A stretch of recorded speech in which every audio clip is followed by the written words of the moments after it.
Roedd dyn o'r enw Lazarus yn sâl, oedd e'n byw ym mhentre Bethania, a ganddo ddwy chwaer, Mair a Martha. Mair oedd wedi tywall persawr ar yr arglwydd Iesu a sychu ei draed gyda'i gwallt. Dyma'r chwiorydd yn anfon neges at Iesu'n dweud, arglwydd mae dy ffrind annwyl Lazarus yn sâl. Pan gafodd y neges, medda Iesu, nid marwolaeth fydd yn cael y gair ola, na ei bwrpas yw dangos mor wych yw Duw a'i fab. Roedd Iesu'n caru Martha a'i chwaer a Lazarus, ac eto arhosodd lle roedd e am 2 ddiwrnod arall. Dwedodd Iesu wrth ei ddisgyblion yn blaen, mae Lazarus di marw. A dwi'n falch fy mod i ddim yno mwyn chi, dwi eisiau chi gredu. Gadewch i ni fynd ato. Pan glywodd Martha fod Iesu'n dod, aeth allan i'w gyfarfod, ond arhosodd Mair yn y tŷ. Dwedodd Martha wrth Iesu, arglwydd tasai ti di bod yma, bydde fy mrawd ddim wedi marw. Ond dwi'n dal i gredu fod Duw yn rhoi i ti beth bynnag wyt ti'n ei ofyn ganddo. Dwedodd Iesu, bydd dy frawd yn dod yn ôl yn fyw. Atebodd Martha, dwi'n gwybod y bydd yn dod yn ôl yn fyw adeg yr atgyfodiad ar y dydd olaf. Dwedodd Iesu wrthi, fi ydy'r atgyfodiad a'r bywyd. Bydd pawb sy'n credu yno fi yn dod yn fyw, iddyn nhw farw.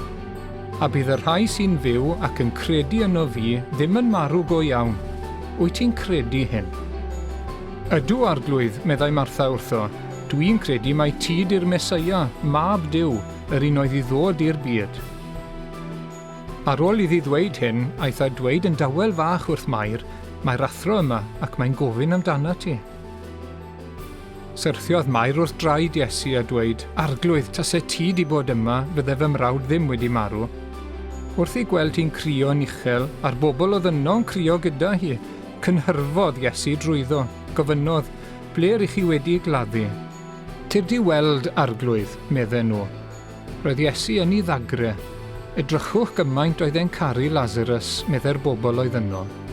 Ond roedd rhai ohonyn nhw'n dweud, o'n i alle hwn roddodd i olwg i'r dyn dall godi Lazarus yn fyw? Symudwch y garreg, meddai. Ond dyma Martha'n dweud, arglwydd bydd yn drewi bellach, mae wedi ei gladdu ers 4 diwrnod. Atebodd Iesu, nes i ddim dweud wrtho ti y byddi di'n gweld mor wych ydy Duw, dim ond i ti gredu. Dad, diolch i ti am wrando ar yng ngweddi. Dwi'n gwybod y fod ti'n gwrando arna i bob amser, ond dwi'n dweud hyn mwyn i'r bobl yma gredu mai ti sydd wedi fanfon ni. Lazarus, tir dallan.